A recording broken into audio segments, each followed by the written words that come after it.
to the Inside Scoop Emerald Planet. Here again, your host, Dr. Sam. Hello and welcome to the Emerald Planet as we come to you from Washington, D.C. in the United States as we look around the globe in 143 different nations, looking at the technologies, the services, and the products that are making a difference as we move through the 21st century.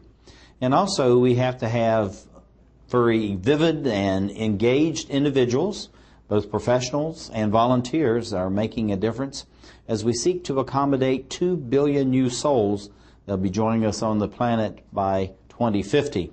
And also the world is urbanizing. Now 54% of the world's population live in urban areas. By 2050 that could be over 70%. So how are we going to provide the food, the fuel, and the fiber that's going to make a difference? A gentleman that's sitting beside me, his name is Dr. Christopher Puttock, who is the Research Associate at Smithsonian Institution, the National Museum of Natural History, has been working on this through Rotary International. And Chris, welcome. Thank you. I tell you, the things that you're doing, I'm just going to throw in here for the benefit of our good friend Bill Dent on the Monarch Butterfly Project all over North America. And now you're getting involved in St. Mary's River with the Oyster Project. As a research scientist with a very famous museum in the world, why are you getting involved in these local community projects? Well, I have a real interest in landscape restoration, and that's my driving force, is to see that the landscape gets restored, because there's a lot of damage we've done.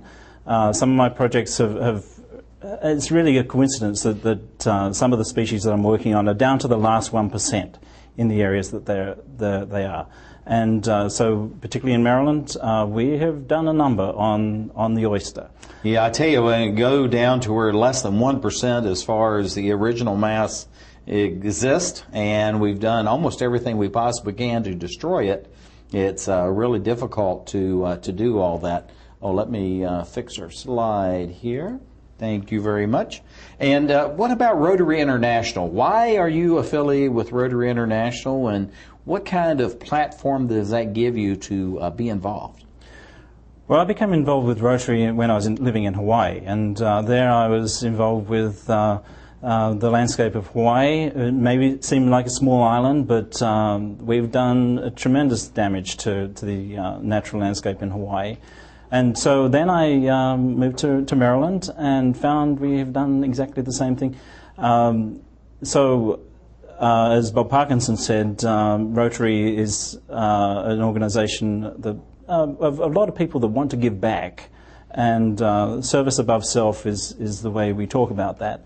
And so I see what drives me is trying to serve the environment as well as the people, to make the environment more sustainable than we've allowed it to be. Well, it's amazing that you're doing this in your professional life, but also your personal life, to be that engaged as far as these projects, just like with the monarch butterfly and, of course, the oyster restoration. Why oysters, and why get involved in St. Mary's River and the Chesapeake Bay? Well, St. Mary's River is one of the best rivers we have left in Maryland. It's one of the least impaired as far as the pollution that goes into it, the nutrients, and so on. So with landscape restoration, you always work from the good to the bad. You can't start in the middle of the bad and try and make it good. You have to work from the better areas and then keep working in towards the more disturbed areas.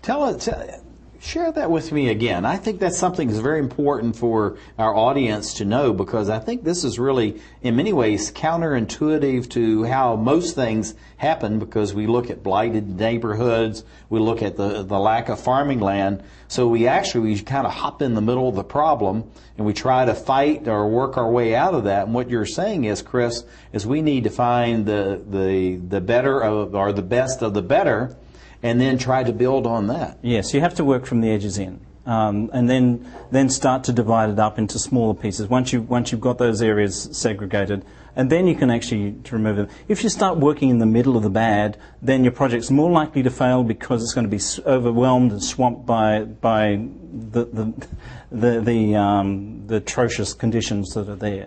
So like putting oysters in at the bottom of a water column, where the water column's always going to be anaerobic, then you're going to say these oysters are going to die. They're not going to be able to survive. So that's why we want to try and build the oyster reef to the surface where the oysters have the best chance of living. And then they can increase the clarity of the water column so they can live deeper. And so they then can be back on the bottom again. Yeah, I think this is just fantastic, and I love the way that you're sharing this, because this is something that through the experimentation and this national international model program that you have through Rotary International Future Visions, it really is a way to share this knowledge here. And a couple of years ago it was over in the Ganges River, and they're trying to do that in Benares, where they're trying to restore a river that's absolutely dead. And you have this in China. It's just all over the globe. And so there's real principles here, Chris, that you're learning and demonstrating that can be used worldwide. Right. So looking at Rotary, how does Rotary allow you then to disseminate this information like what you're learning at the St. Mary's River? And then we're going to talk about the project you're working on as far as the oyster balls, which I call oyster domes, but okay. Right.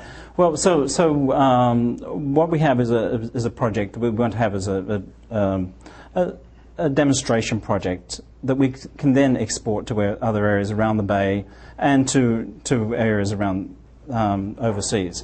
Everywhere around the world, we've been doing damage to populations. We've been overfishing for oysters, for virtually everything else, and so using this technology, and it's been shown to be used for coral reefs and various other things, and very successfully. So we're not really inventing something new. This is a project. The construction has been going on for at least 15 years. So what you're doing then, Chris, is you're taking something that you've been able to find as a best practice, and now you're making additional applications for it and seeing how you can then build on it. Exactly. So the Reef Foundation, and advise everybody to go and have a look at the Reef Foundation, to the Reef Ball Foundation, and see that there's more than 500,000 of these reef balls that we've been building being put out into projects around the world. Literally hundreds and hundreds of projects. That's absolutely incredible. And is there a website that people can go and yes, see the that? Reef Ball Foundation, the Reef Ball Foundation, .org, has a magnificent website, and you can drill down in there and find 60-odd projects that are going on around Chesapeake Bay of various sorts. And then internationally as well. And internationally, as I say, all around the world. Well, this is not something that was actually planned in our conversation, but let's talk about these the reef balls. What are these? What are we looking at here? It looks like a contraption, lots of metal, and something in between. So what's going on? Okay, so what we have fiberglass molds that are made up. There are different sizes. There's around about 8 different sizes that are used. The ones that we use are called mini bay balls. These stand around about 1.75 feet high, and the molds have balls inside that actually create hollows that we then fill with concrete. And there's a slide of us filling these balls with concrete. You can see the concrete mixer there. We do this on more as industrial scale down at Shadyside with the cooperation of the Chesapeake Bay Foundation. So we're building 30 of these balls at a time, and so this is a really good way of producing a concrete format that oysters will settle onto and grow. Well, what we're showing here is this is actually the concrete being poured into the forms that you have here, and I assume this pipe on top is so these can be lifted and transferred somewhere else. And then I think we're getting to one of the scenes here of the volunteers working. Now, Yes. what's happening here? Okay, what's happening here? When you pour concrete into small spaces, they form bubbles, and so we have to remove the bubbles of the concrete. So burping the concrete bubbles out. So it's just like taking your baby, putting it on your shoulder, and that's you right. allow You're just tapping it around. Go out. And in fact, this is a really good job for those people that don't have really strong muscles, because if you hit these things really hard, then it raises the balls in the middle, and so it does form a misformed ball. And so there's all sorts of techniques involved with getting these things right. So this really is a learned skill that you have. And now this is something going into actually creating green jobs around the globe, because this is something that, concrete, gravel, sand is almost universal on the planet. So this is something that could actually allow us then to transfer this technology around the globe, create new jobs, and at the same time expanding, cleaning up the environment and providing new food. Yes, that's right. And these balls do not cost a lot to make. If you've got volunteer labour, then you're looking at maybe between $10 and $20 to make a ball that's around about 1.5 to 2 feet high. And then if you're paying labour for it, then you're getting up towards $60 to $100 per ball. I'm going to go back to this right here. Yeah. So actually this is really the shape, form of what's going on as far as the actual project itself. This is absolutely amazing, Chris, that you have this going on. And it looks like you can take volunteers and just about anybody can get involved in this. Yeah, I've actually been saying that anybody from 12-year-olds to 102-year-old can actually work this. But maybe it gets up to about 90. But we've had volunteers that have been octogenarians that have been working this quite happily. Oh, that's incredible. Let's just leave the image of this. I think this is really necessary. What do you see as far as the future for developing these oyster balls and the future of this project in St. Mary's and with the Chesapeake Bay? Well, this project can be migrated to various areas around the bay. And as I was suggesting, we want to start with the good and work up towards the bad. And so let's not start in Baltimore, where we've got a lot of nutrient and coming down the river. We need to work from the south end to the north end. And that's why the St. Mary's River is and a it makes perfect sense. place. And it's just absolutely good providence that you have St. Mary's College, the college, right there, and the Watershed Association. Doing excellent work. Brilliant. It's fantastic. Well, Chris Puttock, thank you for being with us, Dr. Chris Puttock, and thank you for being with us as we create the Emerald Planet.